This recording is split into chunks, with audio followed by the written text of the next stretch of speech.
Hello and welcome. Today we embark on an exhaustive and comprehensive journey through one of the most pivotal, defining, and indeed soul-searching periods in American history, the American Civil War and its complex, challenging aftermath.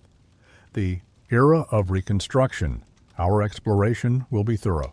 We will meticulously dissect the deep-seated and multifaceted causes that inexorably tore a nation apart, navigating the political maelstrom and the failed compromises that preceded the thunder of cannons. We will march through the smoke and fire of key battles, understanding their strategic significance, the human cost, and the turning points they represented. We will spend time with the prominent figures, presidents, generals, abolitionists, enslaved individuals, and ordinary citizens whose actions and beliefs shaped the course of this monumental conflict and its subsequent efforts to rebuild. Beyond the brutal clash of armies, we will delve into the immense challenges, the contested ideologies, and the often painful efforts of Reconstruction, an era that grappled with the monumental task of rebuilding a shattered nation, reunifying its people, and attempting, however imperfectly, to redefine the very meaning of freedom and citizenship in America. Finally, we'll meticulously examine the lasting social, economic, and political consequences, the echoes of which continue to resonate through American society to this very day.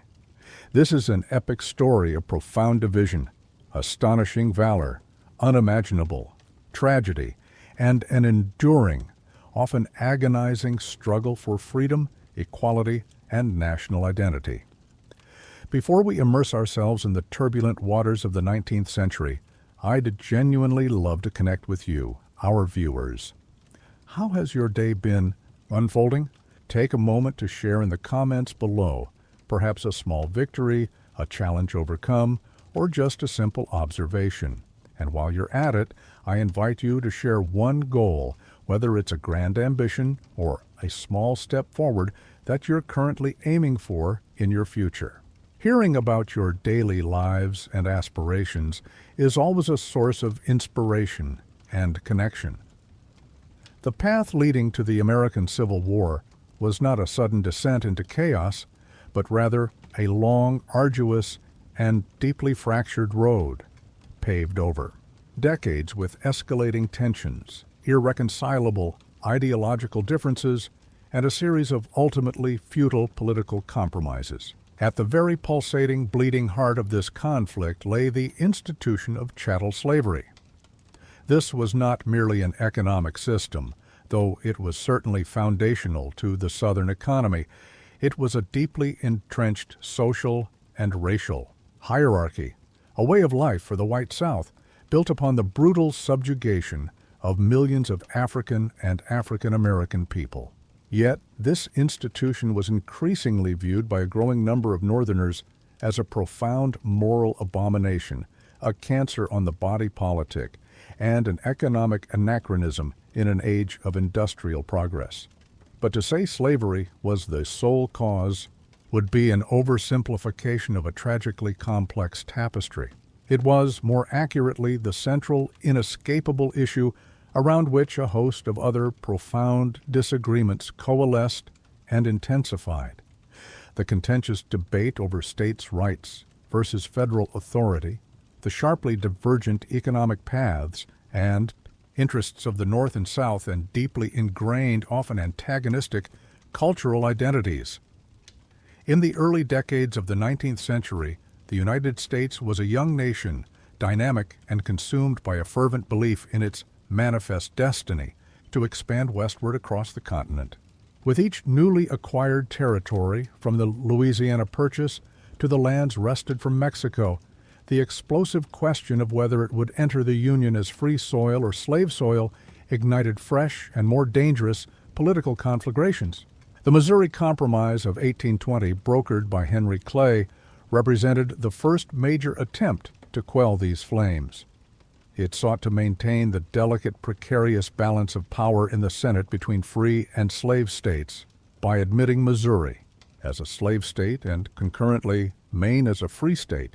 Furthermore, it drew a line across the remaining Louisiana Purchase territory at the 36°30 parallel, prohibiting slavery in lands north of this line, with the exception of Missouri itself. This compromise, however, was merely a temporary Band-Aid on a deep, infected wound. It addressed the immediate crisis, but did nothing to resolve the fundamental underlying disagreement. Southern states, whose economies were overwhelmingly agricultural and increasingly dependent on a single cash crop, cotton, a crop made immensely profitable by the unpaid labor of enslaved people, viewed the protection and even expansion of slavery as absolutely essential to their economic survival, their social structure, and their entire way of life. They became staunch champions of the doctrine of states' rights, vehemently arguing that the federal government possessed no constitutional authority to interfere with the institution of slavery within their sovereign borders or to dictate its presence in new territories. John C. Calhoun of South Carolina would later develop the positive good theory, arguing that slavery was not a necessary evil, but a beneficial system for both races, a stark contrast to the Founding Fathers' more apologetic stance. The North, in stark contrast, was undergoing a period of rapid and transformative industrialization. Its economy was increasingly diversified, built upon manufacturing, burgeoning commerce, finance, and the principle of wage labor. While outright abolitionism, the radical movement demanding the immediate and uncompensated end of slavery, was initially a minority voice, sometimes met with hostility even in the North. Northern sentiment against the expansion of slavery into new territories grew steadily and powerfully. This opposition was fueled by a complex mix of factors, moral and religious arguments against the inherent inhumanity of slavery, concerns about the disproportionate political power wielded by the Southern slave power oligarchy and federal government, and the economic argument that slavery degraded the dignity of free labor and inhibited national economic development. The nullification crisis of 1832-1833 served as another stark and ominous portent of the deep sectional fissure. South Carolina, under the influence of Vice President John C. Calhoun, vehemently protested federal tariffs enacted in 1828 and 1832, which it dubbed the Tariff of Abominations. Southern leaders argued that these tariffs disproportionately benefited Northern manufacturing interests, while unfairly burdening Southern agricultural exporters who had to pay higher prices for manufactured goods. In response, South Carolina's legislature passed an ordinance of nullification, declaring the federal tariffs null, void, and non-binding within the state's borders and threatening secession if the federal government attempted to enforce them. This was a direct challenge to federal authority. President Andrew Jackson, himself a Southerner and a slaveholder, responded with unexpected fury. He condemned nullification as treasonous, reinforced federal forts in South Carolina, and asked Congress to pass a force bill authorizing the use of military force to ensure the collection of tariffs. A direct military confrontation was narrowly averted when Henry Clay, the great compromiser, once again stepped in to broker a new tariff bill that gradually reduced duties over a decade. South Carolina rescinded its nullification ordinance. But the crisis left an indelible mark, underscoring the depth of Southern commitment to states' rights and its willingness to contemplate secession when it felt its interests were threatened. The Mexican-American War, 1846-1848, dramatically escalated the sectional conflict by adding vast new territories in the Southwest: California, Nevada, Utah, Arizona, and parts of New Mexico, Colorado, and Wyoming. The prospect of these new lands immediately thrust the slavery question back to the center stage of national politics. Even before the war ended, Pennsylvania Congressman David Wilmot introduced the Wilmot Proviso, a legislative amendment stipulating that slavery should be forever banned in any territory acquired from Mexico. The proviso repeatedly passed the House where the more populous North held a majority, but was consistently defeated in the Senate, where the slave states had equal representation. Though it never became law, the Wilmot Proviso became a rallying cry for anti-slavery Northerners and further inflamed Southern fears of federal encroachment. The ensuing bitter political battles over the status of these newly acquired territories culminated in the complex and highly contentious Compromise of 1850. This omnibus legislation, once again largely engineered by Henry Clay, with crucial support from Stephen Douglas of Illinois and Daniel Webster of Massachusetts, whose famous 7th of March speech urging compromise cost him support in the North, attempted to resolve multiple points of contention.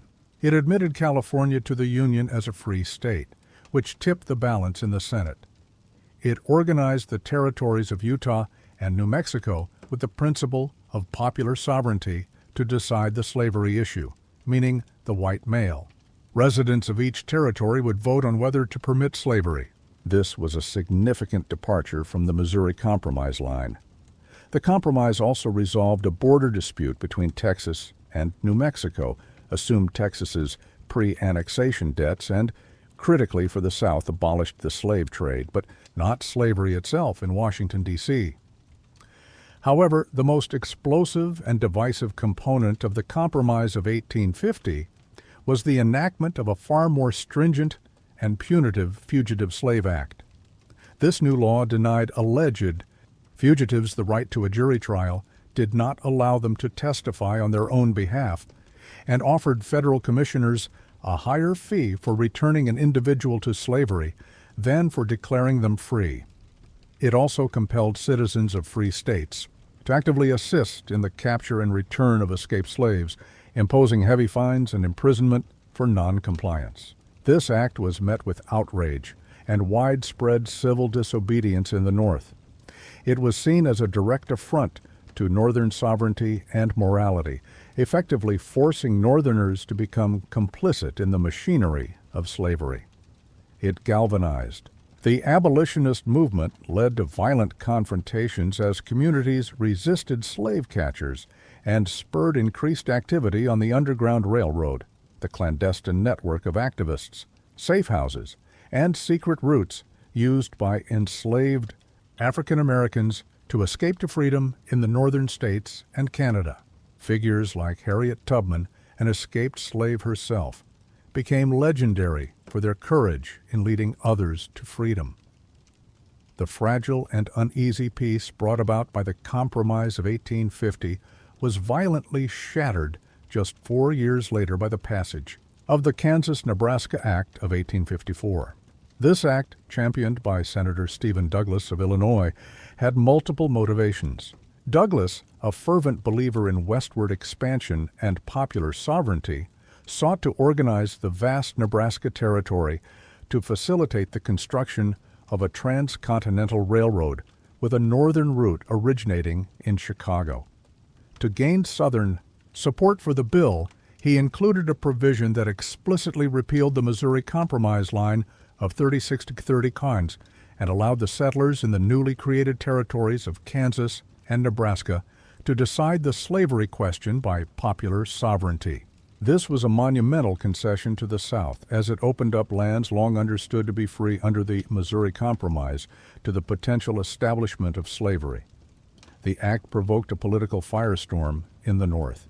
It was seen as a betrayal of sacred compacts and a craven capitulation to the slave power. It led directly to the final collapse of the Whig Party, which fractured along sectional lines, and the emergence of the new Republican Party. The Republican Party was founded on the explicit principle of opposing the expansion of slavery into any new Western territories. It drew support from former Northern Whigs, anti-slavery Democrats, and members of the Free Soil Party. What followed in the Kansas Territory was a horrifying and brutal dress rehearsal for the Civil War, an era aptly named Bleeding Kansas. Both pro-slavery advocates, many from neighboring Missouri, known as border ruffians, and anti-slavery settlers, often sponsored by Northern immigrant aid societies, rushed into Kansas, each side determined to control the territorial legislature. and the outcome of the slavery vote. Widespread voter fraud, intimidation, and violence became endemic. Two rival territorial governments were established, one pro-slavery and one anti-slavery. Armed clashes, raids, and assassinations became commonplace. The pro-slavery sack of the anti-slavery town of Lawrence in May 1856 and the retaliatory Pottawatomie massacre a few days later, where the fanatical abolitionist John Brown and his sons brutally murdered 5 pro-slavery settlers, were among the most notorious incidents. The violence in Kansas shocked the nation and demonstrated the utter failure of popular sovereignty to peacefully resolve the slavery issue. It further polarized the country and deepened the animosity between North and South. The caning of Massachusetts Senator Charles Sumner on the floor of the Senate by South Carolina Congressman Preston Brooks after Sumner delivered a fiery anti-slavery speech, The Crime Against Kansas, illustrated how deeply the passions had inflamed even the highest levels of government. The Supreme Court's infamous Dred Scott decision in March 1857, Dred Scott v. Sanford, delivered another staggering blow to anti-slavery hopes and further entrenched sectional divisions. Dred Scott, an enslaved man, had sued for his freedom on the grounds that he had resided for several years with his owner in the free state of Illinois and the free Wisconsin Territory, where slavery was prohibited by the Missouri Compromise. Chief Justice Roger B. Taney, delivering the majority opinion of a court dominated by Southerners, issued a sweeping and devastating ruling. First, the court declared that African Americans, whether enslaved or free, were not and could never be considered citizens of the United States under the Constitution. As non-citizens, Taney argued, they had no rights which the white man was bound to respect, including the right to sue in federal court. This effectively slammed the door on any legal path to freedom for Scott. Second, and perhaps more explosively, the court declared the Missouri Compromise of 1820 unconstitutional. Taney asserted that Congress had no power to prohibit slavery in the federal territories because slaves were considered private property under the Fifth Amendment's Due Process Clause, and therefore Congress could not deprive a slave owner of his property simply by his entering a territory. This decision was a monumental legal victory for the South. It appeared to give constitutional sanction to the Southern view that slavery could expand into any Western territory, regardless of previous compromises or congressional action. For Northerners, particularly Republicans who were dedicated to halting slavery's expansion, the Dred Scott decision was an unmitigated disaster. It seemed to negate any possibility of political compromise and suggested that the highest court in the land was firmly under the control of pro-slavery interests, making a political solution to the slavery crisis seem all but impossible. Into this superheated atmosphere stepped John Brown, an abolitionist of a fervent, almost Old Testament-like conviction, who believed that slavery was a sin so profound that it could only be purged by violence. Having already participated in the bloodshed, in Kansas, Brown conceived a far more audacious plan. On the night of October 16, 1859, he led a small band of 18 men, including several of his sons and 5 African Americans, in a raid on the Federal Armory and Rifle Factory at Harper's Ferry, Virginia, now West Virginia. His ill-fated plan was to seize the arsenal's tens of thousands of weapons, distribute them to enslaved people in the surrounding area, and incite a massive slave rebellion that would spread throughout the South, ultimately toppling the institution of slavery. The raid was a military fiasco. Local militia and citizens quickly pinned down Brown's men, and a detachment of U.S. Marines, commanded by Colonel Robert E. Lee, arrived and stormed the engine house where Brown and his surviving raiders had taken refuge. Several of Brown's men were killed, and Brown himself was wounded and captured. He was quickly tried in Virginia for treason against the state, murder, and inciting slave insurrection. He was found guilty and hanged on December 2, 1859. While many Northerners initially condemned Brown's violent methods and radicalism, his calm, dignified demeanor during his trial, his eloquent letters, and his unwavering commitment to his cause, even in the face of death, transformed him into a martyr for the abolitionist cause in the eyes of many. Figures like Ralph Waldo Emerson eulogized him as a new saint who would make the gallows glorious like the cross. Southerners, conversely, were utterly horrified and enraged by Brown's raid. They saw it as conclusive proof of the North's fanatical determination to destroy slavery and incite a race war, a confirmation of their deepest fears. The raid and its aftermath drove the sections even further apart, making any common ground almost impossible to find. The presidential election of 1860 proved to be the final, irrevocable breaking point. The Democratic Party, the last remaining national political institution, shattered along sectional lines. Southern Democrats, demanding explicit federal protection for slavery in the territories, walked out of the party's convention in Charleston and later nominated their own candidate, Vice President John C. Breckinridge of Kentucky. Northern Democrats, who supported popular sovereignty, nominated Senator Stephen Douglas of Illinois. A new, hastily formed third party, the Constitutional Union Party, composed mainly of former Southern Whigs and Know-Nothings, nominated John Bell of Tennessee, running on a vague platform of upholding the Constitution, the Union, and the enforcement of laws, essentially trying to ignore the slavery issue. The Republican Party, meeting in Chicago, nominated Abraham Lincoln of Illinois. Lincoln was seen as a moderate within the party. The Republican platform was firm in its opposition to the expansion of slavery into any Western territories, but it also pledged not to interfere with slavery in the states where it already existed. Lincoln's name did not even appear on the ballot in 10 Southern states. Despite winning only about 40% of the popular vote nationwide, Lincoln carried every free state, except for a split in New Jersey's electoral votes, and thus won a clear majority in the Electoral College, securing the presidency.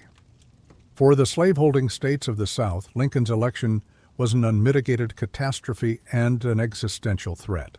They viewed the Republican Party as a purely sectional, hostile entity, whose ultimate goal was the complete abolition of slavery, which would, in their eyes, lead to economic ruin, social chaos, and racial equality, all of which were anathema to their established order. Even though Lincoln had pledged not to interfere with slavery where it existed, Southern leaders, known as fire eaters, argued that his election was tantamount to a declaration of war on their way of life. They believed that with a Republican in the White House, their rights and interests would no longer be safe within the Union. Even before Lincoln could be inaugurated in March 1861, the Union began to unravel. On December 20th, 1860, South Carolina, true to its long history of radicalism, became the first state to secede from the Union, declaring that the Union now subsisting between South Carolina and other states under the name of the United States of America is hereby dissolved. Over the next 6 weeks, 6 more states from the Deep South, Mississippi, January 9, 1861, Florida, January 10th, Alabama, January 11th, Georgia, January 19th, Louisiana, January 26th, and Texas, February 1st, followed South Carolina's lead. In early February 1861, delegates from these 7 seceded states met in Montgomery, Alabama, and formed a new nation, the Confederate States of America, CSA. They adopted a constitution that was largely modeled on the U.S. Constitution, but with several key differences. It explicitly protected the institution of slavery in states and territories, guaranteed state sovereignty, and limited the president to a single 6-year term. They elected Jefferson Davis, a former U.S. Senator from Mississippi and Secretary of War, as their provisional president, and Alexander H. Stephens of Georgia as vice president. Stephens, in his infamous Cornerstone speech in March 1861, declared, that the new Confederate government was founded upon the great truth that the Negro is not equal to the white man, that slavery, subordination to the superior race, is his natural and normal condition. The nation now faced its gravest crisis. President James Buchanan, a Democrat in the final months of his lame duck presidency, proved largely ineffectual in stemming the tide of secession. He believed secession was illegal, but also believed the federal government had no constitutional power to coerce a state to remain in the Union. Various last-ditch efforts at compromise were attempted in Congress, most notably the Crittenden Compromise, proposed by Senator John J. Crittenden of Kentucky.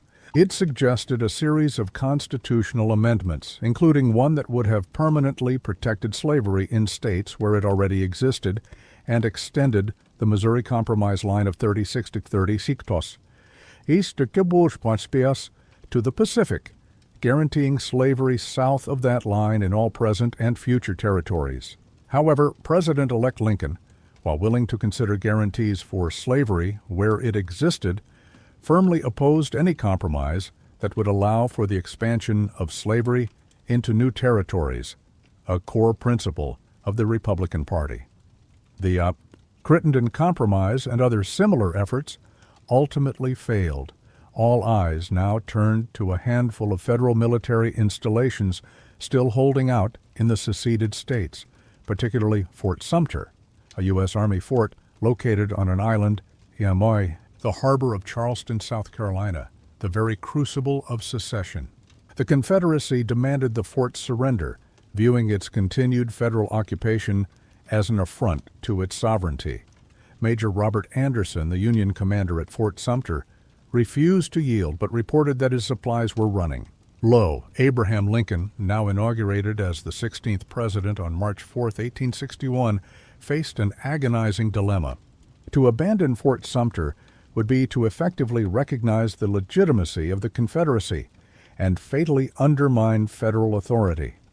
To attempt to reinforce it with troops and warships would likely be seen as an act of aggression by the South and could provoke war. Lincoln, after much deliberation, chose a middle course.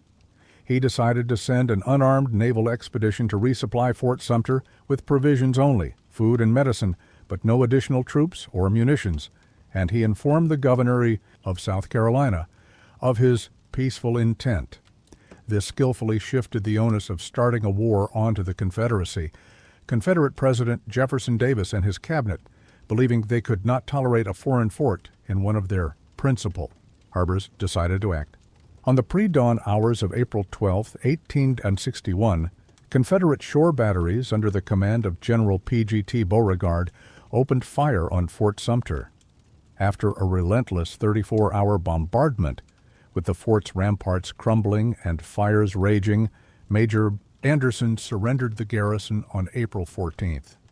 Miraculously, no one was killed on either side during the bombardment itself, though 2 Union soldiers died accidentally during a 100-gun salute to the flag after the surrender. The American Civil War, the bloodiest conflict in the nation's history, had begun. The Confederate attack on Fort Sumter and the subsequent surrender of the U.S. garrison acted like an electric shock, galvanizing public opinion in both the North and the South. In the North, the firing on the American flag provoked a surge of patriotic outrage and a widespread demand to preserve the Union by force. On April 15th, President Lincoln issued a proclamation calling forth 75,000 state militiamen for 90 days of service to suppress the rebellion, which he characterized as combinations too powerful to be suppressed by the ordinary course of judicial proceedings. This call for troops, in turn, prompted 4 more states from the Upper South, Virginia, April 17th, though its western counties would later secede from Virginia to form the pro-Union state of West Virginia in 1863. Arkansas, May 6th, Tennessee, May 7th, though eastern Tennessee had strong Unionist sentiment, and North Carolina, May 20th, to secede from the Union and join the Confederacy rather than provide troops to coerce their fellow Southern states. The Confederacy moved its capital from Montgomery, Alabama, to Richmond, Virginia, just 100 miles south of Washington, D.C., underscoring the centrality of the Eastern Theater in the coming conflict. The crucial border states, Missouri, Kentucky, Maryland, and Delaware, all slave states that had not seceded, became intense political and military battlegrounds. Their loyalty was critical to both sides due to their strategic locations, populations, and resources. Lincoln skillfully employed a combination of political maneuvering and, at times, firm military action, such as suspending habeas corpus in Maryland to prevent its legislature from voting for secession, to keep these vital states in the Union, though internal divisions within them led to brutal guerrilla warfare throughout the conflict, especially in Missouri and Kentucky. The two opposing sides, the Union, the United States of America, and the Confederacy, the Confederate States of America, entered the war with distinct advantages and disadvantages. The Union possessed overwhelming superiority in terms of population and resources. The 23 states remaining in the Union had a combined population of approximately 22 million people. The 11 states of the Confederacy had a population of around 9 million, of whom nearly 4 million, or 40%, were enslaved African Americans whose labor was crucial to the Southern war effort, but who also represented a potential internal threat to the Confederate regime. The North's industrial capacity far outstripped that of the largely agrarian South. The Union had over 90% of the nation's manufacturing output, including the vast majority of its factories, ironworks, textile mills, and firearm producers. It also possessed a vastly superior transportation network, with more than two-thirds of the nation's railroad mileage crucial for moving troops and supplies. The Union had a functioning, established government, a standing army and navy, though both were small at the outset of the war, and a more robust financial system, including banks and access to credit. The Confederacy, however, was not without its own perceived strengths. It was fighting a defensive war on its own vast territory, which often provided a tactical advantage, as its armies could operate on familiar ground with shorter supply lines and the support of the local population, at least the white population. The South's white male population was more rural and generally more accustomed to outdoor life, riding horses, and using firearms than their northern urban counterparts.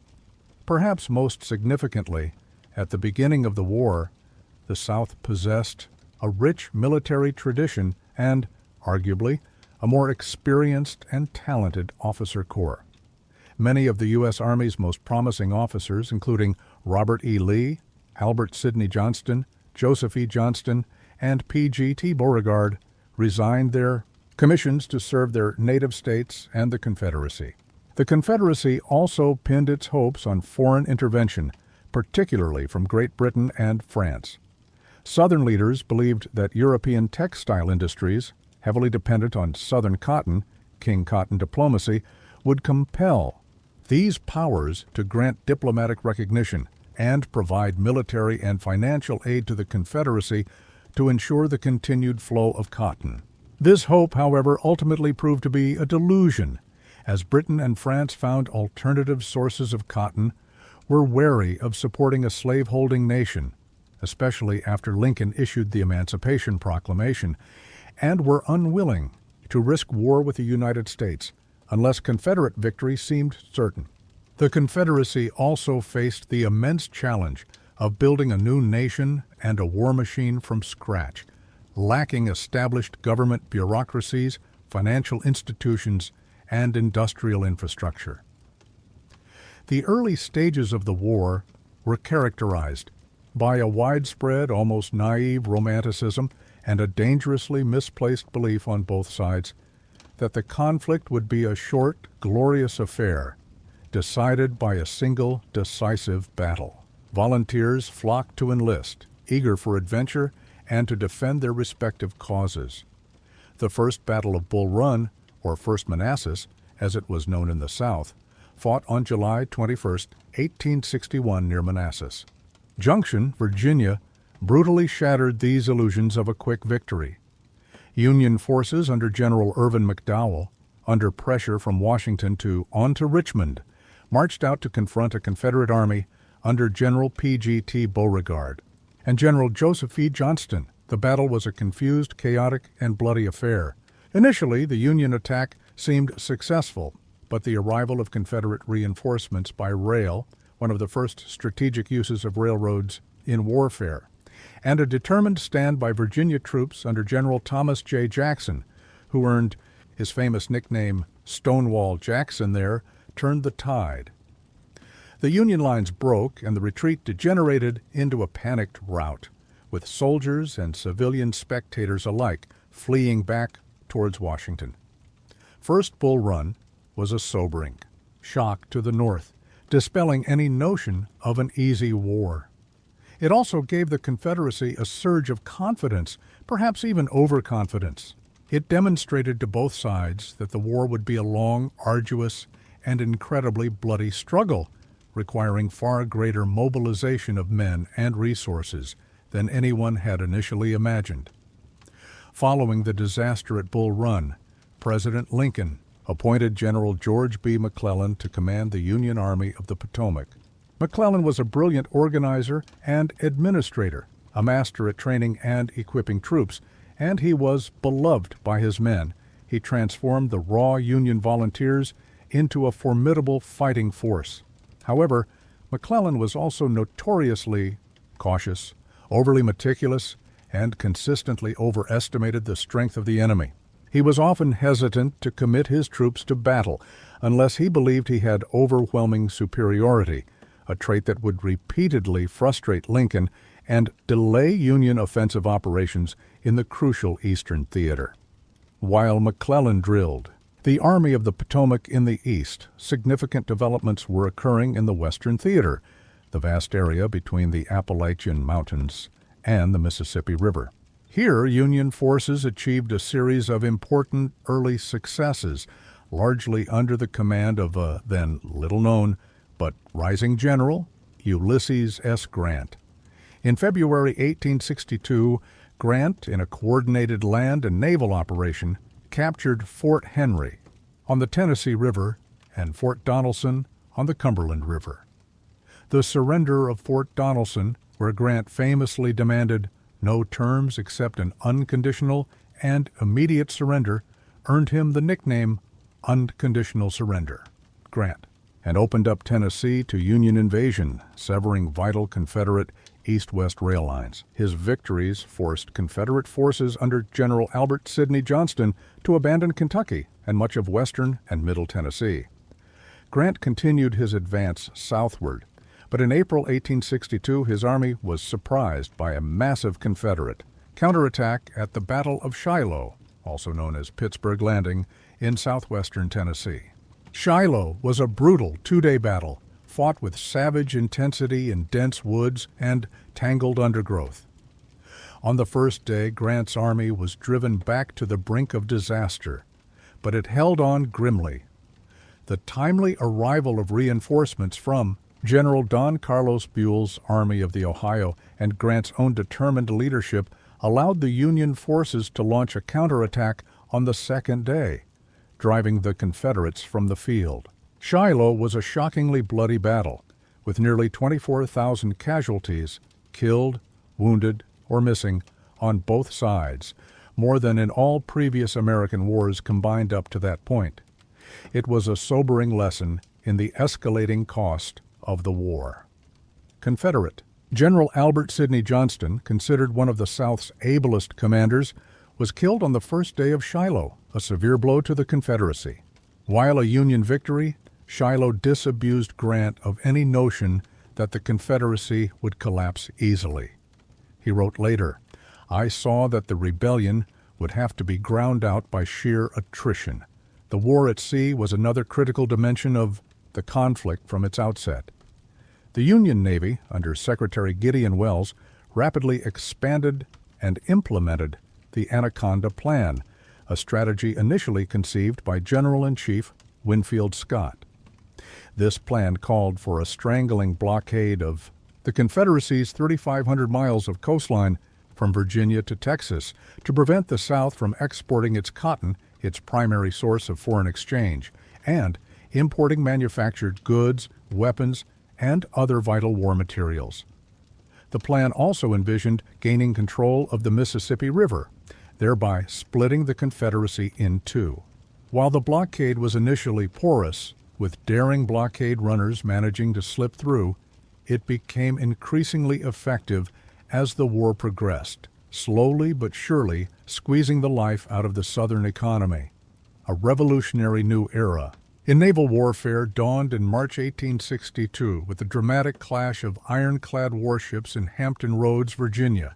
The Confederate ironclad CSS Virginia, constructed from the salvaged hull of the captured Union steam frigate USS Merrimac, steamed out on March 8th and wrought havoc on the Union's wooden blockading squadron, sinking the USS Cumberland and USS Congress.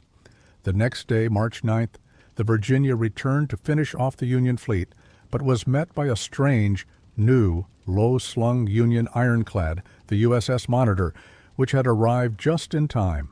The two ironclads battled for hours at close range, their cannonballs largely deflecting off each other's iron armor.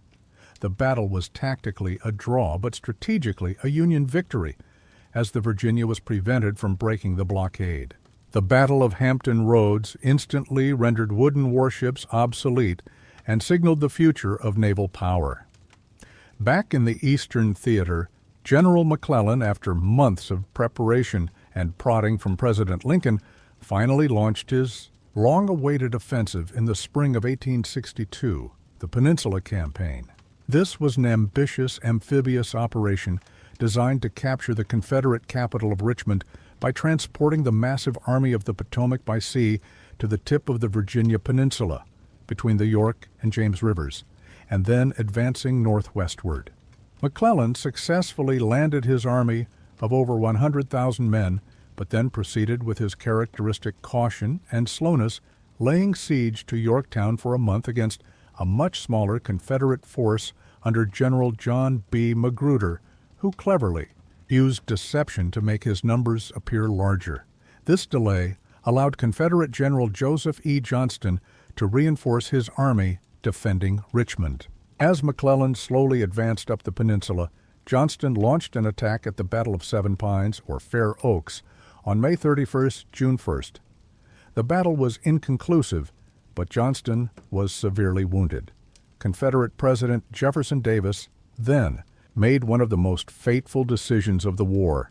He appointed his military advisor, General Robert E. Lee, to command the main Confederate Army in Virginia, which Lee promptly renamed the Army of Northern Virginia. Lee, a brilliant and audacious tactician, immediately seized the initiative. In a series of daring and aggressive attacks known as the 7 Days Battles, June 25th, July 1st, 1862, including engagements at Gaines's Mill, Savage's Station, and Malvern Hill, Lee skillfully outmaneuvered and repeatedly attacked McClellan's larger army, despite suffering heavy casualties himself. Although McClellan won several tactical victories, notably at Malvern Hill, where Confederate assaults were bloodily repulsed, Lee's aggressive campaign unnerved the cautious Union commander, McClellan, convinced he was outnumbered, and his supply. Lines threatened, abandoned his offensive, and retreated back down the peninsula, ending the threat to Richmond. Lee's bold generalship had saved the Confederate capital and dramatically shifted the momentum in the East. Emboldened by his success in driving McClellan from Richmond and frustrated by the Union's numerical and material advantages, Lee decided to take the war to the north. He hoped that a decisive Confederate victory on Union soil might demoralize the Northern public, pressure Lincoln's government to sue for peace, and perhaps most importantly, encourage Great Britain and France to grant diplomatic recognition and aid to the Confederacy. In late August 1862, Lee's Army of Northern Virginia, along with Stonewall Jackson's Corps, achieved a stunning victory over Union forces under General John Pope at the Second Battle of Bull Run, or Second Manassas. With Union forces in disarray, Lee seized the opportunity and in early September 1862 crossed the Potomac River into Maryland, beginning his first invasion of the North. However, Lee's daring offensive soon ran into trouble. A copy of Lee's detailed battle plans, Special Order 191, was accidentally lost by a Confederate courier and discovered by Union soldiers. Wrapped around 3 cigars, this incredible stroke of luck fell into the hands of General McClellan, who now commanded the pursuing Union forces once again. Yet even with this extraordinary intelligence advantage, McClellan characteristically hesitated for nearly a day before acting, giving Lee precious time to concentrate his outnumbered and dispersed forces near the town of Sharpsburg, Maryland, along Antietam Creek. The resulting Battle of Antietam, fought on September 17, 1862, was the single bloodiest day in American military history. The fighting was ferocious and unrelenting, with horrific carnage in places like the Cornfield, the Bloody Lane, a sunken road, and at Burnside's Bridge over Antietam Creek. By nightfall, over 22,000 men from both armies were killed, wounded, or missing. Tactically, the battle was a brutal stalemate. Neither side could claim a decisive victory. However, strategically, Antietam was a crucial Union victory because Lee, having suffered heavy losses and his invasion thwarted, was forced to abandon his Maryland campaign and retreat back across the Potomac River into Virginia. McClellan, to Lincoln's profound frustration, failed to vigorously pursue and destroy Lee's battered army, despite McClellan's failure to deliver. A knockout blow, the strategic victory at Antietam had immense political and diplomatic consequences. It provided President Lincoln with the battlefield success he felt he needed to issue the preliminary Emancipation Proclamation. For months, Lincoln had been under increasing pressure from radical Republicans and abolitionists to make the abolition of slavery a declared war aim.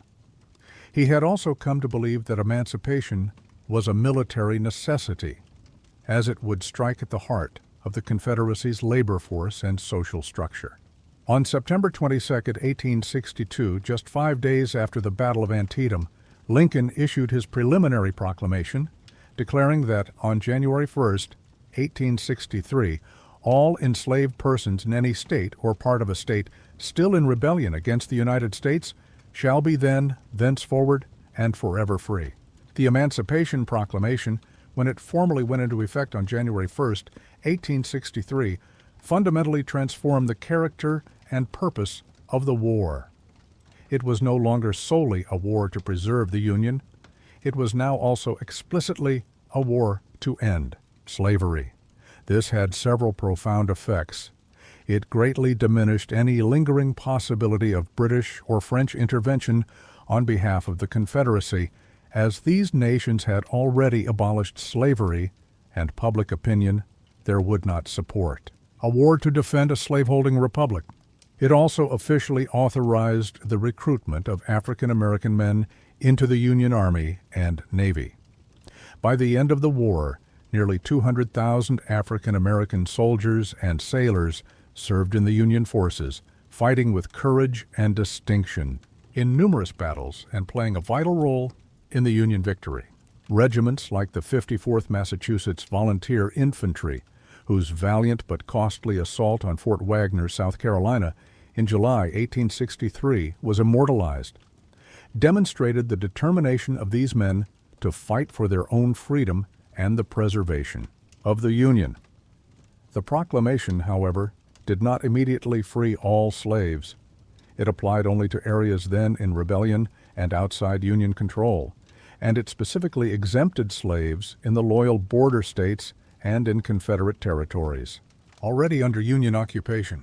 Nevertheless, it was a monumental step towards the ultimate destruction of slavery. Despite the strategic significance of Antietam and the moral power of the Emancipation Proclamation, the war in the Eastern Theater continued to be a frustrating and bloody stalemate for the Union through late 1862 and early 1863. Lincoln, dissatisfied with McClellan's failure to pursue Lee aggressively, finally removed him from command of the Army of the Potomac in November 1862 and replaced him with General Ambrose Burnside.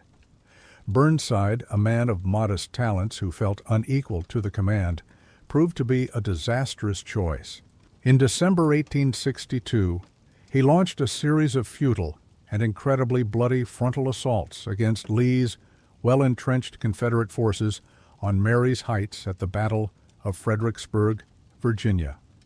The Union Army suffered horrific casualties, over 12,000, in a senseless slaughter that deeply demoralized the North. "It is well that war is so terrible," Robert E. Lee remarked, observing the carnage, "or we should grow too fond of it." Burnside was quickly relieved of command and replaced by General Joseph Fighting Joe Hooker. Hooker, a brash and confident commander, reorganized and revitalized the Army of the Potomac.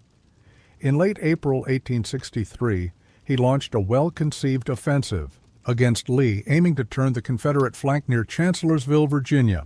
However, at the Battle of Chancellorsville, May 4 and 6, 1863, Lee, outnumbered nearly 2-1, executed one of the most audacious and brilliant maneuvers of the war. He daringly divided his smaller army in the face of Hooker's superior force and sent Stonewall Jackson on a lengthy flanking march that caught the Union Ebeats Corps by surprise and rolled up the Union right flank. Chancellorsville was a stunning Confederate victory, often considered Lee's masterpiece.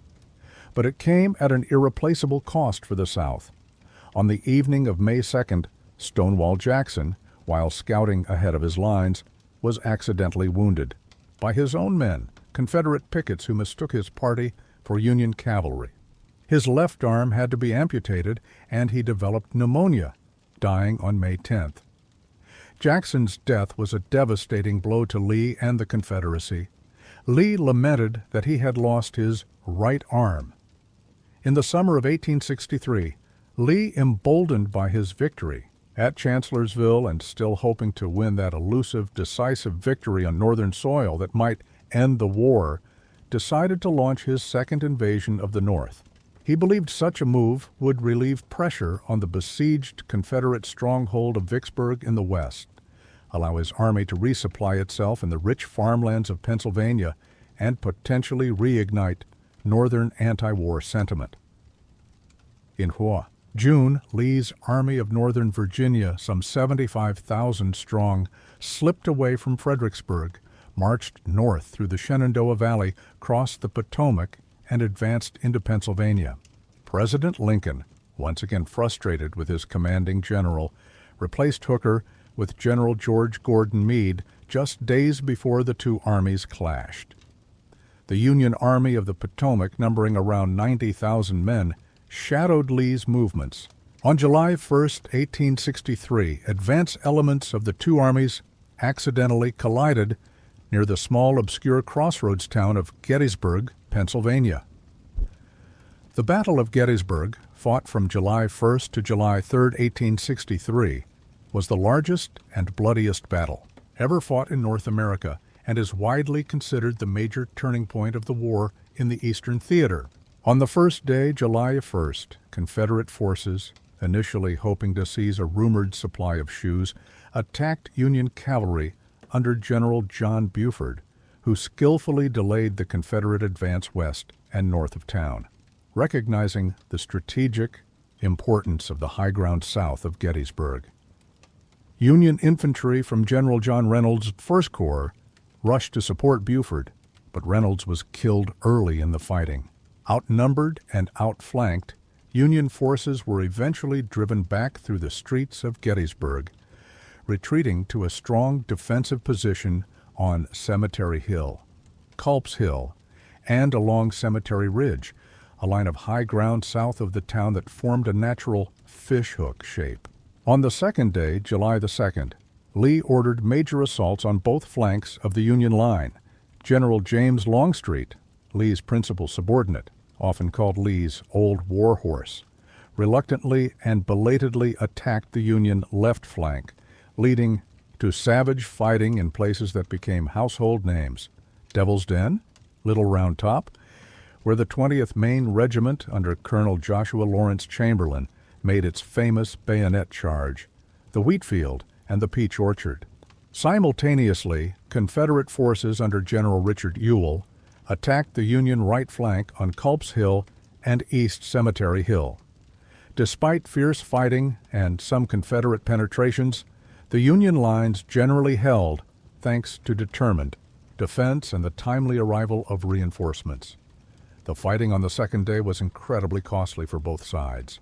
On the third day, July 3rd, Lee, still believing his army was invincible and that one more determined push could break the Union center, decided to launch a massive frontal assault against the Union line on Cemetery Ridge. Against the advice of Longstreet, Lee ordered a charge by some 12,500 Confederate infantrymen, led by General George Pickett's Fresh Division, across nearly a mile of open, gently sloping farmland, under a hail of Union artillery and rifle fire.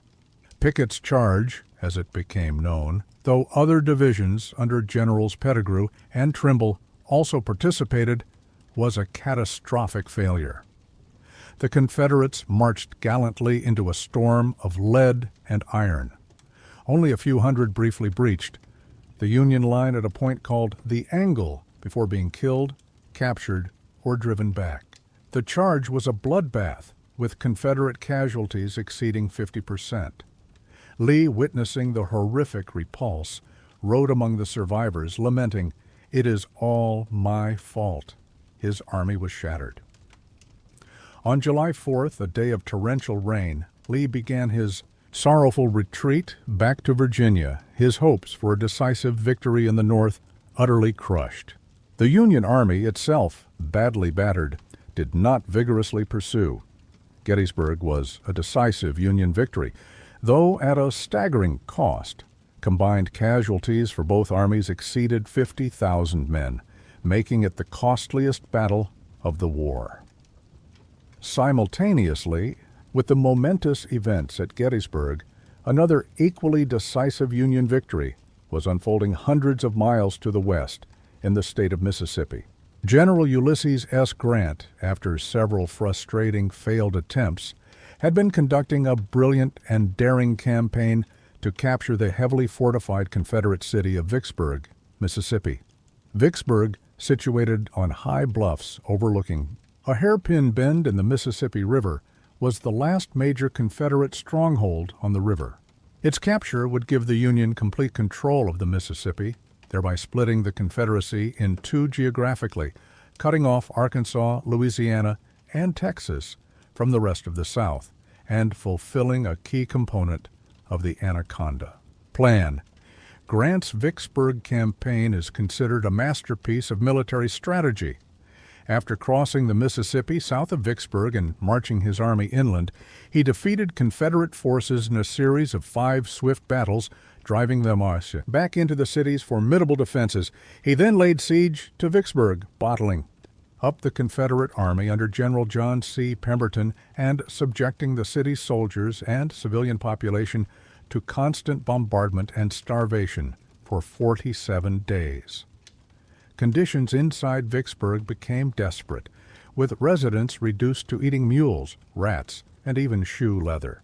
Finally, on July 4, 1863, a profoundly symbolic date, the day after the Union victory at Gettysburg, General Pemberton surrendered Vicksburg and his army of nearly 30,000 men to Grant. Just 5 days later, Port Hudson, Louisiana, the last remaining Confederate bastion on the Mississippi, also surrendered. President Lincoln, overjoyed, famously declared, "The Father of Waters again goes unvexed to the sea."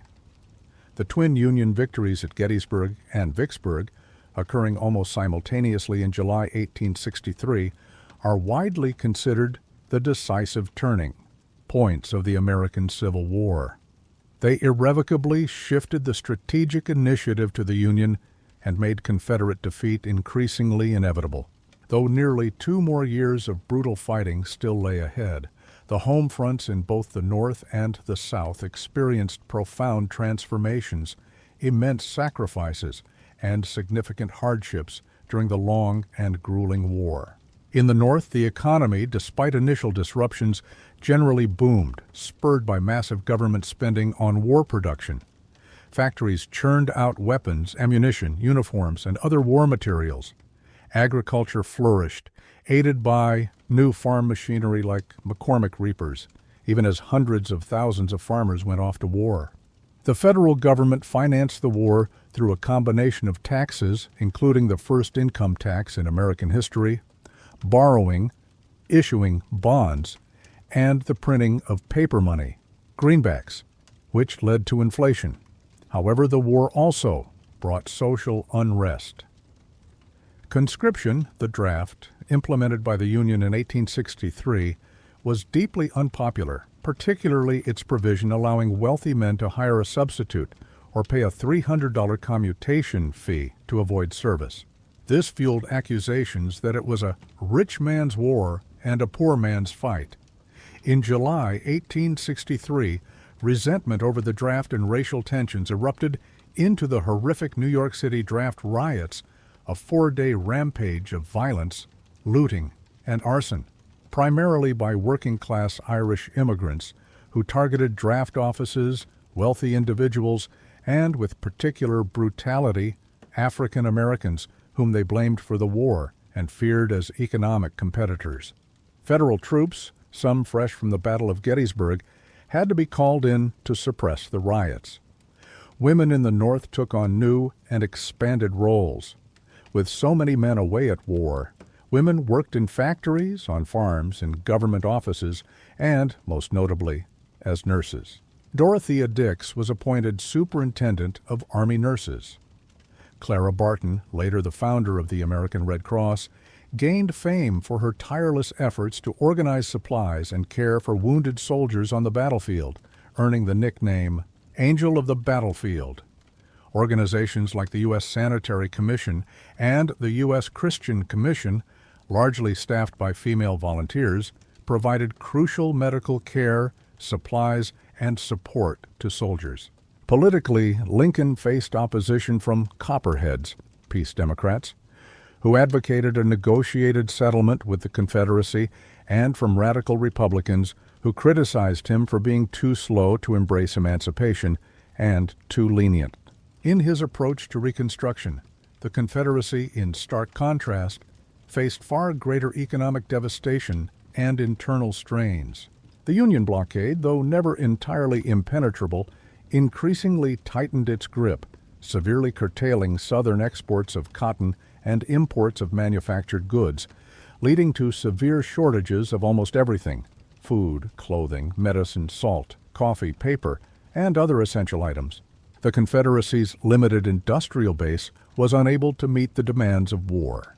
Its railroad system, already inadequate, deteriorated rapidly under the strain of military use and lack of repair. The Confederate government, struggling to finance the war, resorted to printing vast amounts of paper money, which led to runaway inflation, rendering Confederate currency virtually worthless by the war's end. For example, a pair of shoes that cost $18 in 1862 might cost $800 by 1864. The Confederate government also relied on an unpopular tax in kind, which requisitioned a portion of farmers' crops and impressment of goods and enslaved labor, all of which caused widespread resentment. Conscription, implemented in the South even earlier than in the North, April 1862, was also deeply unpopular, with exemptions for large slaveholders, the 20-slave law, fueling class resentment and cries of a rich man's war. Southerny. Women faced immense hardships, managing farms and plantations with dwindling resources, often with the assistance of enslaved people, whose loyalty was increasingly questionable. They endured severe shortages, struggled to feed their families, and mourned the loss of husbands, sons, and brothers. Food riots led by desperate women broke out in several southern cities, including Richmond, in 1863. As the war dragged on and Confederate prospects dimmed, dissent, war weariness, and desertion from the Confederate armies grew significantly, particularly among yeoman farmers from non-slaveholding areas. The myth of a united Confederate home front willing to sacrifice everything for independence began to crumble under the harsh realities of a long and losing war. The institution of slavery itself began to break down under the strain of war, as thousands of enslaved people fled to Union lines, contrabands of war, engaged in acts of resistance, or simply refused to work, undermining the Confederate war effort from within. In March 1864, President Lincoln, finally having found a general who was willing to fight and win, made a pivotal decision. He promoted Ulysses S. Grant to the newly revived rank of lieutenant general and appointed him general-in-chief of all Union armies. Grant, unlike his predecessors in the East, was not interested in capturing Richmond or winning single, glorious battles. He understood that the Union's superior numbers and resources gave it a decisive advantage in a war of attrition. His grandiose strategy was to apply simultaneous and relentless pressure on multiple Confederate fronts to hammer continuously against the armed force of the enemy and his resources, until by mere attrition, if in no other way, there should be nothing left to him but submission. Grant personally came east to oversee the campaign of the Army of the Potomac against Lee's Army of Northern Virginia, while he entrusted his most capable subordinate, General William Tecumseh Sherman, with command of the Union armies in the West, tasking him with invading Georgia, destroying Confederate resources, and striking at the heart of the Confederacy. Grant's overland campaign in Virginia, beginning in May 1864, was a brutal and relentless slugfest. Grant, with an army of over 100,000 men, crossed the Rapidan River and plunged into the dense, tangled thickets of the wilderness, where Lee, with about 60,000 men, skillfully attacked him. The Battle of the Wilderness, May 5-7th, was a confusing and horrific inferno, where much of the fighting occurred in woods so thick that soldiers could barely see their enemies, and wounded men were often burned alive in brush fires. Despite suffering heavy casualties, around 17,000, Grant, unlike previous Union commanders who had retreated after such a bloody encounter with Lee, did not turn back. Instead, he ordered his army to move south around Lee's flank toward Spotsylvania. Courthouse famously signaling his determination by saying, "I propose to fight it out on this line if it takes all summer." This marked a fundamental shift in the war in Virginia. Lee, forced to react, raced his army to Spotsylvania and entrenched. The Battle of Spotsylvania Courthouse, May 21, witnessed some of the most savage and sustained combat of the war, particularly the nearly 24 hours of hand-to-hand fighting over a salient in the Confederate lines known as the Bloody Angle. Grant continued his relentless pressure, flanking Lee again and again, leading to further bloody engagements at the North Anna River and, most notoriously, at Cold Harbor, June 1st. At Cold Harbor, Grant ordered a massive frontal assault against well-entrenched Confederate positions, resulting in horrific Union casualties, some 7,000 men killed or wounded in less than an hour. Grant himself later expressed regret over this assault. In just over a month, from the Wilderness to Cold Harbor, the Army of the Potomac suffered nearly 60,000 casualties, almost as many men as Lee had in his entire army at the start of the campaign, while Lee lost about 33,000. Though Grant's losses were staggering, the Union could replace its men and materiel. The Confederacy, with its dwindling manpower, could not. Grant's relentless war of attrition was grinding down Lee's army. Unable to break Lee's lines around Richmond in a direct assault, Grant then executed a brilliant maneuver, disengaging from Lee and swinging his army south of the James River to attack Petersburg, a vital rail center south of Richmond that supplied the Confederate capital. Lee rushed troops to defend Petersburg, and the 9-month siege of Petersburg began, June 1864, April 1865, characterized by extensive trench warfare, a grim foreshadowing of World War I. One notable event during the siege was the Battle of the Crater, July 1864, where Union troops from Pennsylvania, including former coal miners, dug a long tunnel under a Confederate salient and detonated a massive explosive charge, creating a huge crater. However, the subsequent Union assault was poorly coordinated and bloodily repulsed, with heavy losses, particularly among African American troops who were sent into the chaos. Meanwhile, in the West, General William Tecumseh Sherman, with an army of about 100,000 men, embarked on his Atlanta campaign in May 1864, aiming to capture the vital industrial and railroad hub of Atlanta, Georgia. Sherman faced the skillful defensive tactics of Confederate General Joseph E. Johnston, who conducted a masterful fighting retreat, trading space for time, and inflicting casualties on Sherman's larger army.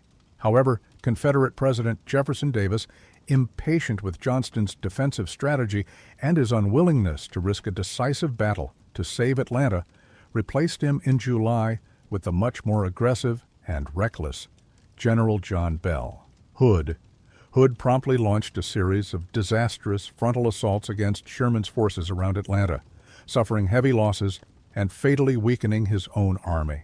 After a siege, Sherman finally forced Hood to abandon Atlanta, and Union troops marched into the city on September 2, 1864. The fall of Atlanta was a major blow to Confederate morale and a significant strategic victory for the Union. It also had a profound political impact in the North, boosting public support for the war and virtually ensuring President Lincoln's re-election in November 1864. Lincoln, running on a National Union Party ticket, a coalition of Republicans and War Democrats, with Andrew Johnson, a pro-Union Democrat, from Tennessee, as his running mate, faced a challenge from the Democratic Party nominee, former General George B. McClellan, who ran on a platform that called the war a failure and advocated a negotiated peace, though McClellan himself distanced himself from this plank. Sherman's capture of Atlanta, along with other Union victories like Admiral David Farragut's daring capture of Mobile Bay, Alabama, Damn the Torpedoes, Full Speed Ahead, helped to sway public opinion in favor of continuing the war to a victorious conclusion. Lincoln won a decisive re-election. After capturing Atlanta, Sherman, convinced that the Confederacy's ability and will to fight had to be utterly broken, embarked on his infamous March to the Sea. On November 15, 1864, after ordering the civilian population to evacuate Atlanta and destroying its military and industrial facilities, Sherman cut his army loose from its supply lines and began marching 60,000 troops across Georgia toward the port city of Savannah, some 285 miles away. His army advanced in two broad columns, foraging liberally off the land and systematically destroying railroads, factories, cotton gins, warehouses, and any other infrastructure or resources that could support the Confederate war effort. While Sherman issued orders against looting private homes or harming civilians, his concept of total war, bringing the war home to the Southern people to make them feel the hard hand of war, inevitably led to widespread destruction of private property and considerable hardship for the civilian population. Sherman's march was intended to demoralize the South, demonstrate the Confederacy's inability to protect its own people, and hasten the end of the conflict. On December 21, 1864, Sherman's army reached Savannah, which surrendered without a fight. Sherman famously telegraphed President Lincoln, "I beg to present you as a Christmas gift the city of Savannah." After resupplying his army in Savannah, Sherman turned north in early 1865 and began an even more destructive march through the Carolinas, the cradle of secession. His troops, particularly in South Carolina, exacted a harsh retribution, burning and pillaging with even greater zeal than they had in Georgia. Columbia, the capital of South Carolina, was largely destroyed by fire in February 1865, though the exact cause of the fire remains a subject of debate. Sherman's total war tactics, while controversial then and now, undeniably crippled the Confederacy's ability to wage war and hastened its collapse.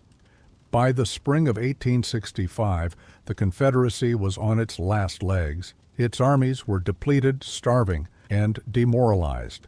Its economy was in ruins. Its people were exhausted by years of war and deprivation. In Virginia, Lee's beleaguered Army of Northern Virginia, outnumbered and stretched thin in the trenches around Petersburg and Richmond, was finally at the breaking point. On April 1, 1865, Union forces under General Philip Sheridan won a decisive victory at the Battle of Five Forks, southwest of Petersburg, shattering Lee's right flank. On April 2nd, Grant ordered a general assault, and Union troops finally broke through the Confederate lines at Petersburg. Lee was forced to abandon both Petersburg and the Confederate capital of Richmond, which fell to Union forces on April 3rd. Lee's army, now numbering only about 30,000 starving men, began a desperate retreat westward, hoping to reach Lynchburg, Virginia, where supplies awaited, and then potentially turn south to link up with General Joseph E. Johnston's remaining Confederate forces in North Carolina. But Grant's Union armies, particularly Sheridan's cavalry, relentlessly pursued Lee, cutting off his avenues of retreat and his sources of supply. After a running fight and a last stand at Sailor's Creek on April 6th, where nearly a quarter of Lee's remaining army was captured, Lee realized that further resistance was futile. Surrounded by Union forces and with no hope of escape or reinforcement, Lee agreed to meet Grant to discuss terms of surrender. On April 9, 1865, Palm Sunday, in the parlor of the McLean House, in the small village of Appomattox Courthouse, Virginia, General Robert E. Lee, in his finest dress uniform, surrendered his Army of Northern Virginia to Lieutenant General Ulysses S. Grant.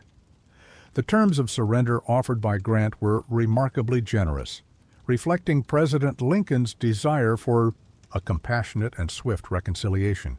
Confederate officers and men were paroled and allowed to return to their homes, not to be disturbed by U.S. authorities so long as they observed their paroles and the laws in force where they resided. Officers were allowed to keep their sidearms, and men who owned their own horses or mules were permitted to take them home to help with the spring planting. Grant even ordered Union rations to be distributed to Lee's starving soldiers. As Lee rode away, Union soldiers began to cheer, but Grant ordered them to stop, saying, "The war is over. The rebels are our countrymen again." Though scattered Confederate forces remained in the field for several more weeks, Johnston surrendered to Sherman in North Carolina on April 26th. Confederate forces in Alabama and Mississippi surrendered in early May, and the last significant Confederate force under General Edmund Kirby Smith in the Trans-Mississippi Department surrendered on June 2nd. Lee's surrender at Appomattox effectively marked the end of the American Civil War. The nation rejoiced at the news, weary after 4 long years of brutal conflict. But the joy of peace was tragically and abruptly shattered. Just 5 days after Lee's surrender, on the evening of Good Friday, April 14, 1865, President Abraham Lincoln, seeking a brief respite from the immense pressures of his office, attended a performance of the play Our American Cousin at Ford's Theater in Washington, D.C. During the third act, John Wilkes Booth, a well-known actor and a fanatical Confederate sympathizer, slipped into the presidential box, shot Lincoln in the back of the head with a Derringer pistol, and then leaped from the box to the stage, shouting, "Sic semper, tyrannis!" Thus, always to tyrants, the motto of Virginia. Booth broke his leg in the fall but managed to escape Washington. Lincoln was carried across the street to a boarding house, where he died early the next morning, April 15, 1865, without regaining consciousness. Secretary of War Edwin Stanton, present at Lincoln's deathbed, reportedly uttered the famous words, "Now he belongs to the ages." Lincoln's assassination part of a larger conspiracy that also targeted Vice President Andrew Johnson and Secretary of State William Seward, who was severely wounded by an attacker, plunged the nation into profound shock, grief, and outrage. The man who had guided the Union through its darkest hour, who had articulated the nation's ideals in the Gettysburg Address, and whose vision for a merciful and compassionate Reconstruction was so desperately needed, was now gone. Vice President Andrew Johnson, a Democrat from Tennessee who had remained loyal to the Union and had been placed on the National Union ticket with Lincoln in 1864 to broaden its appeal, was sworn in as the 17th President of the United States, just hours after Lincoln's death.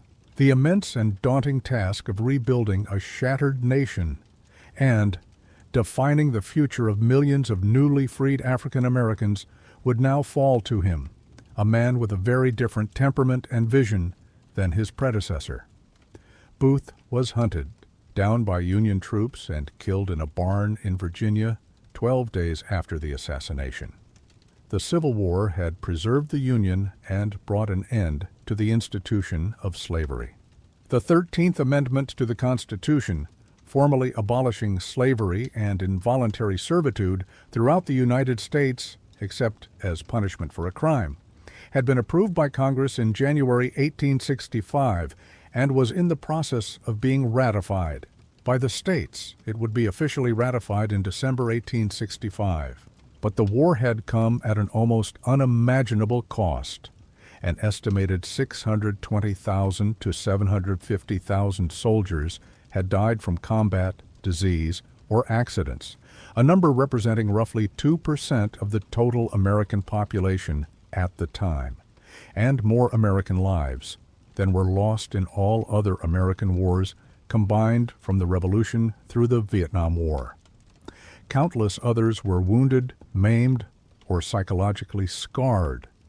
The Southern economy was in utter ruins. Its agricultural infrastructure was destroyed, its limited industrial capacity crippled, its railroads and bridges wrecked, and its wealth, which had been largely tied up in the value of enslaved people, was completely wiped out. Cities like Richmond, Atlanta, and Columbia lay in ashes. Millions of formerly enslaved African Americans were now free, but their freedom was precarious. They faced an uncertain future with little or no land, education, tools, or resources, and they confronted the deeply entrenched racism and hostility of a defeated white South determined to maintain its social and racial hierarchy. The task of rebuilding the South, readmitting the former Confederate states to the Union, and determining the status and rights of the newly freed people, the era known as Reconstruction, would prove to be nearly as difficult, divisive, and transformative as the war itself. Reconstruction, the period roughly from 1865 to 1877, was an era of profound, often chaotic social and political transformation, marked by both remarkable progress in some areas and bitter, violent conflict in others. It was an attempt to answer some of the most fundamental questions raised by the war. On what terms should the defeated Confederate states be readmitted to the Union? Who should govern these states? What would be the status of the nearly 4 million formerly enslaved African Americans? What rights and opportunities would they have as free citizens? And what would be the future relationship between the federal government and the states, and between black and white Americans? President Andrew Johnson, who assumed office after Lincoln's assassination, quickly initiated his own plan for Reconstruction, known as Presidential Reconstruction, during the summer of 1865, when Congress was in recess. Johnson, a former Democrat from Tennessee who had been a staunch Unionist, but also a white supremacist and a firm believer in states' rights, favored a swift restoration of the Southern states to the Union with relatively lenient terms. His plan required the former Confederate states to nullify their ordinances of secession, repudiate their Confederate war debts, and ratify the 13th Amendment abolishing slavery. He offered amnesty and pardon to most Confederates who took an oath of allegiance to the United States, restoring their property rights, except for enslaved people. However, high-ranking Confederate officials and wealthy planters, those with property worth over $20,000, were required to apply to him personally for individual pardons, which he granted liberally. Johnson showed little concern for protecting the rights or ensuring the welfare of the newly freed African Americans. He believed that the individual states, not the federal government, should determine their status. Under Johnson's lenient policies, former Confederate leaders and the old planter elite quickly regained political power in the southern state governments that were reconstituted in late 1865. These new state governments, dominated by ex-Confederates, promptly enacted Black Codes, a series of discriminatory laws designed to restrict the freedom of African Americans, compel them to work in a labor economy based on low wages or debt, and maintain a system of white supremacy. These Black Codes varied from state to state, but generally denied African Americans basic civil rights such as the right to vote, to testify against whites in court, to serve on juries, to own firearms, or to assemble freely. They also imposed vagrancy laws that forced freedmen to sign annual labor contracts with criminal penalties for breaking them, effectively creating a system of quasi-slavery. The enactment of the Black Codes, Johnson's wholesale pardoning of Confederate leaders, and the election of prominent ex-Confederates, including Alexander Stephens, the former vice president of the Confederacy, to Congress outraged many Northerners, and especially the radical Republicans in Congress. Radicals like Thaddeus Stevens of Pennsylvania in the House of Representatives and Charles Sumner of Massachusetts in the Senate believed that the South needed to be fundamentally reformed and reconstructed, not simply restored. They argued that the federal government had a moral and constitutional responsibility to protect the civil and political rights of the freedmen, including the right to vote, and to ensure that loyal Unionists, both black and white, controlled the new Southern governments. They also advocated for more punitive measures against former Confederates and, in some cases, for the confiscation and redistribution of plantation lands to former slaves, 40 acres and a mule, though this was never widely implemented. When Congress reconvened in December 1865, it refused to seat the newly elected representatives and senators from the southern states reconstructed under Johnson's plan. A joint committee on Reconstruction was established to investigate conditions in the South and to propose its own plan. This set the stage for a major political battle between President Johnson and the Republican-controlled Congress over the direction of Reconstruction policy.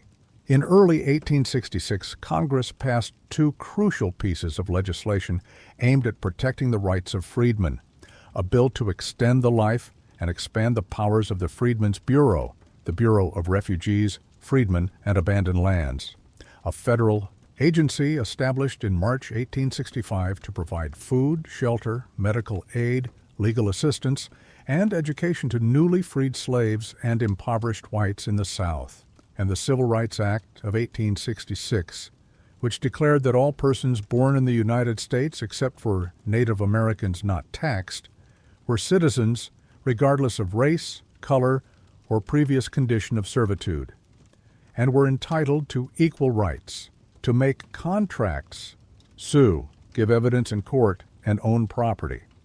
President Johnson, citing his belief that these measures were unconstitutional infringements on states' rights and that they favored African Americans over whites, vetoed both bills.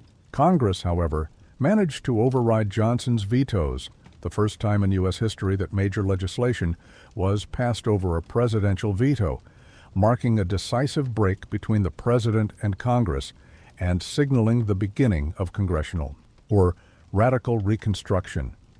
To ensure the permanence of the principles embodied in the Civil Rights Act and to place them beyond the reach of future presidents or hostile Supreme Court rulings, Congress proposed the 14th Amendment to the Constitution. Ratified in July 1868, the 14th Amendment is one of the most important and far-reaching amendments in U.S. history.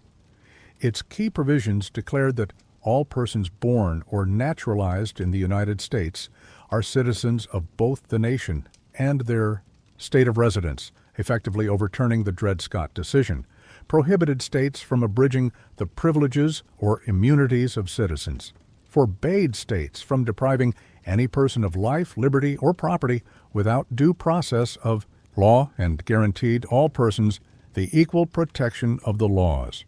It also included provisions to reduce the congressional representation of any state that denied adult male citizens, including African Americans, the right to vote, disqualified many former Confederate leaders from holding federal or state office, unless pardoned by a two-thirds vote of Congress, and validated the Union war debt while repudiating the Confederate debt. President Johnson vehemently opposed the 14th Amendment and urged Southern states not to ratify it. All former Confederate states except Tennessee initially rejected it. The escalating conflict between President Johnson and Congress culminated in Johnson's impeachment by the House of Representatives in February 1868. The immediate cause was Johnson's deliberate violation of the Tenure of Office Act, a law passed by Congress in 1867 over Johnson's veto that prohibited the president from removing certain federal office holders, including cabinet members, without the Senate's consent. Johnson believed the act was unconstitutional and fired Secretary of War Edwin Stanton, a radical Republican ally who had been openly critical of Johnson's policies. The House charged Johnson with high crimes and misdemeanors, primarily for violating the Tenure of Office Act and for bringing disgrace and ridicule to the presidency through his inflammatory speeches against Congress. Johnson was tried by the High Senate in the spring of 1868. After a dramatic trial, the Senate voted 35-19 to convict him, just one vote short of the two-thirds majority required for removal from office. 7 moderate Republicans concerned about upsetting the constitutional balance of powers and disliking Johnson's likely successor, Senator Benjamin Wade, a radical Republican, voted for acquittal. While Johnson remained in office for the rest of his term, his power and influence were severely diminished, and Congress largely controlled Reconstruction policy thereafter. In March 1867, Congress had already seized the initiative by passing a series of Reconstruction Acts over Johnson's vetoes. These acts, often referred to as Radical Reconstruction or Military Reconstruction, divided the 10 former Confederate states that had not yet ratified the 14th Amendment, all except Tennessee, which had been readmitted, into 5 military districts, each governed by a Union general. To be readmitted to the Union and regain self-government, these states were required to draft new state constitutions that provided for universal manhood suffrage, including for African American men, and were approved by a majority of registered voters. They also had to ratify the 14th Amendment. Under the protection of federal troops and the supervision of military governors, new state governments were established in the South between 1867 and 1870. For the first time in American history, African American men participated actively in the political process, registering to vote, attending political conventions, casting ballots, and holding public office at all levels, from local positions to state legislatures and even the U.S. Congress. Hundreds of African Americans were elected to state constitutional conventions and legislatures during this period. 16 African Americans served in the U.S. House of Representatives, and 2, Hiram Revels and Blanche K. Bruce, both from Mississippi, served in the U.S. Senate. These newly constituted biracial Republican governments in the South initiated a number of progressive reforms. They established the South's first state-funded public school systems for both black and white children, though usually segregated, repealed discriminatory black codes, reformed tax systems to make them more equitable, and invested in rebuilding infrastructure such as roads, bridges, and railroads. However, these Republican governments also faced immense challenges. They were often accused by their Democratic opponents of corruption, incompetence, and excessive spending, some of which was true, though corruption was a nationwide problem. During this era, not unique to Southern Republican governments. They also faced a relentless campaign of hostility, intimidation, and violence from white Southerners who deeply resented black political participation and the perceived rule of carpetbaggers. Northerners who allegedly came south to profit from Reconstruction, and scalawags, white Southerners who cooperated with Republicans, viewed as traitors to their race and region. Resistance to radical Reconstruction by white Southerners was fierce, organized, and often brutally violent. A number of clandestine white supremacist terrorist organizations emerged throughout the South, most notably the Ku Klux Klan, KKK, which was founded in Pulaski, Tennessee in 1866, as well as groups like the Knights of the White Camellia and the White Brotherhood. Dressed in white robes and hoods to conceal their identities and inspire terror, Klansmen and other vigilantes used intimidation, beatings, whippings, arson, assassination, and other forms of violence and terror to suppress black voting. Drive Republicans, both black and white, from office, intimidate teachers in black schools, and restore white supremacy in all aspects of Southern life. Their goal was to overthrow the Republican state governments and redeem the South for the Democratic Party. Thousands of African Americans and their white allies were murdered or assaulted by these groups during Reconstruction. To counter this wave of terrorism and protect African American civil and political rights, Congress passed a series of enforcement acts, also known as the Ku Klux Klan Acts, in 1870 and 1871. These acts made it a federal crime to interfere with a citizen's right to vote, hold office, serve on a jury, or enjoy equal protection of the laws. They authorized the president to use federal troops to suppress Klan activity and to suspendo the writ of habeas corpus in areas where lawlessness was rampant. President Ulysses S. Grant, who was elected in 1868, with strong support from newly enfranchised African American voters in the South, vigorously enforced these acts, particularly in South Carolina in 1871, where he declared martial law in several counties and sent in federal troops, leading to hundreds of arrests and convictions of Klansmen. For a time, federal intervention succeeded in diminishing the Klan's power and reducing violence in some areas. In a further effort to safeguard black suffrage, Congress proposed and the states ratified the 15th Amendment to the Constitution in 1870. It declared that the right of citizens of the United States to vote shall not be denied or abridged by the United States or by any state on account of race, color, or previous condition of servitude. While a landmark achievement, the 15th Amendment was limited in its scope.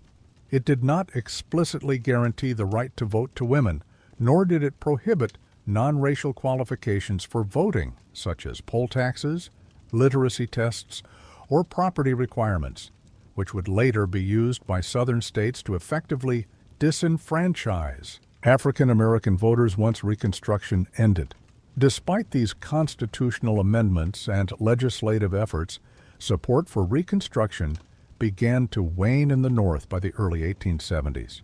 Many Northerners grew weary of the seemingly endless turmoil and federal intervention in the South. They desired a return to normalcy and a focus on other national issues. Economic problems, particularly the severe financial panic of 1873 and the ensuing Long Depression, diverted public attention and resources away from Southern affairs. The old guard of radical Republican idealists like Thaddeus Stevens and Charles Sumner died or lost influence, and a new generation of Republican leaders emerged who were often less committed to the cause of racial equality and more interested in economic development and party patronage. Racism, which had always been present in the North as well as the South, resurfaced, and many Northerners came to believe that African Americans were not capable of self-government or that continued federal efforts to protect them were futile. The Supreme Court also issued a series of rulings in the 1870s that significantly weakened the federal government's power to protect civil rights and narrowly interpreted the 14th and 15th Amendments.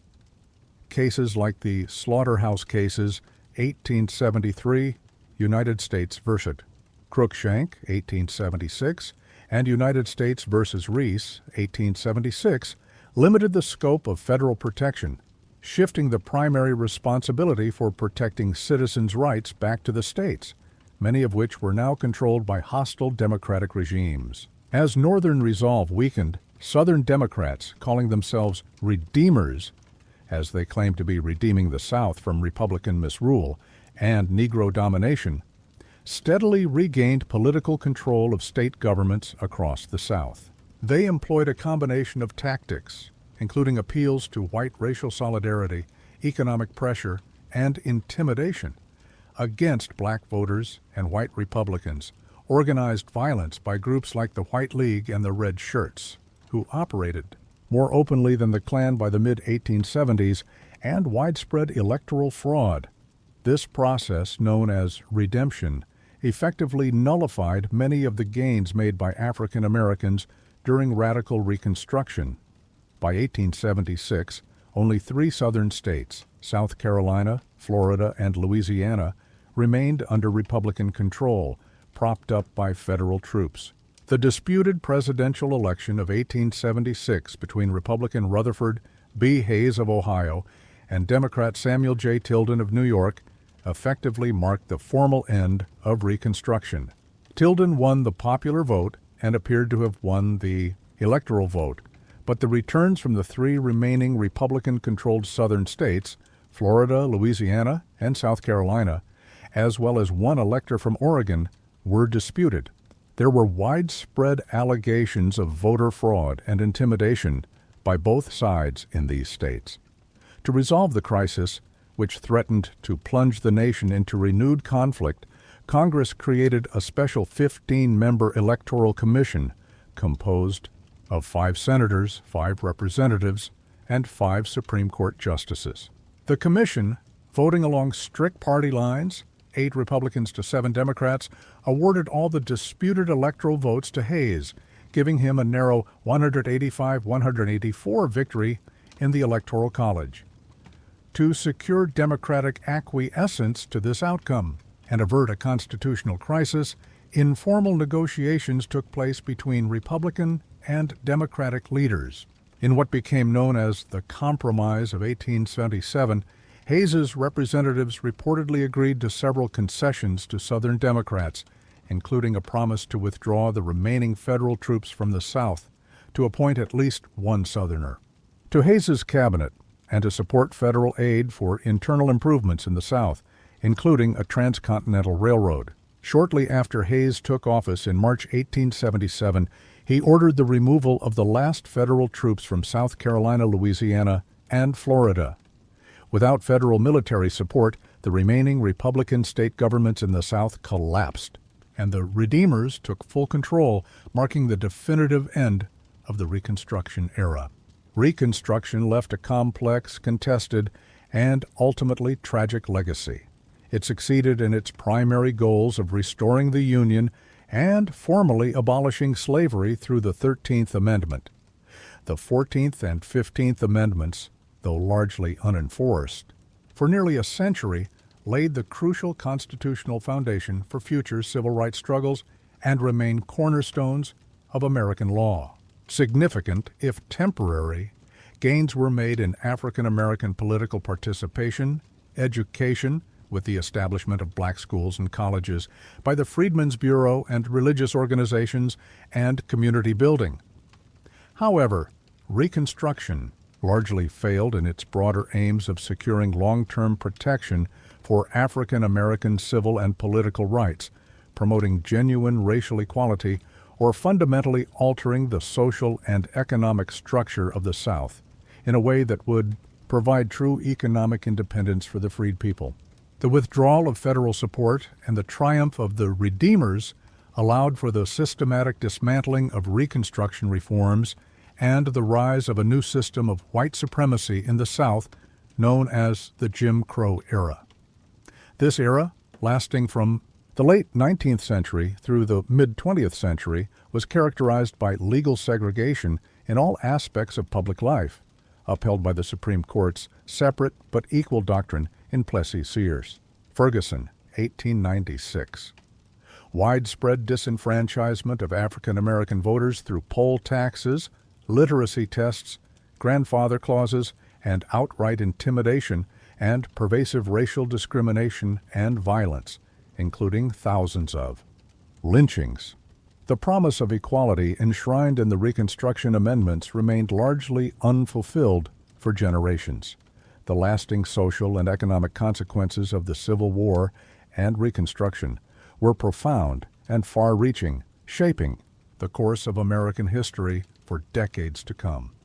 The abolition of slavery was, without doubt, the most significant and revolutionary social change, fundamentally altering the labor system and social hierarchy of the South. However, the transition from slavery to free labor was fraught with immense difficulty and disappointment for most freedmen.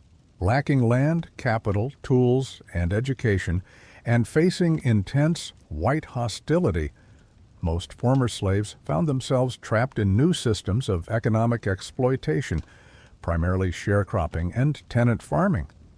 Under these systems, landless farmers, both black and white, rented land from white landowners, often their former masters, in exchange for a share of the crop, typically half. They were often forced to obtain food, tools, and supplies on credit from local merchants or the landowner at exorbitant interest rates, trapping them in a cycle of debt peonage that was little better than slavery. Efforts to provide freedmen with land, 40 acres, and a mule were largely abandoned. The war had utterly devastated the Southern economy. Its agricultural infrastructure was in ruins, its limited industrial capacity crippled, its transportation system shattered, and its financial system destroyed. The South remained an economically impoverished and underdeveloped region for many, decades lagging far behind the rapidly industrializing North. While proponents of a new South advocated for economic diversification, industrialization, and reconciliation with the North, progress was slow and often benefited Northern investors more than Southerners. The Southern economy continued to rely heavily on agriculture, particularly cotton and tobacco, and was characterized by low wages and widespread poverty. Politically, the war firmly established the supremacy of the federal government over the states. The doctrines of secession and nullification were decisively discredited, and the concept of an indivisible nation was solidified. The war also led to a significant expansion of federal power and the growth of the federal bureaucracy, particularly in areas like taxation, banking, and social welfare, as seen in the Freedmen's Bureau and veterans' pensions. Socially and culturally, the war and Reconstruction left deep and lasting scars, as well as unresolved racial tensions.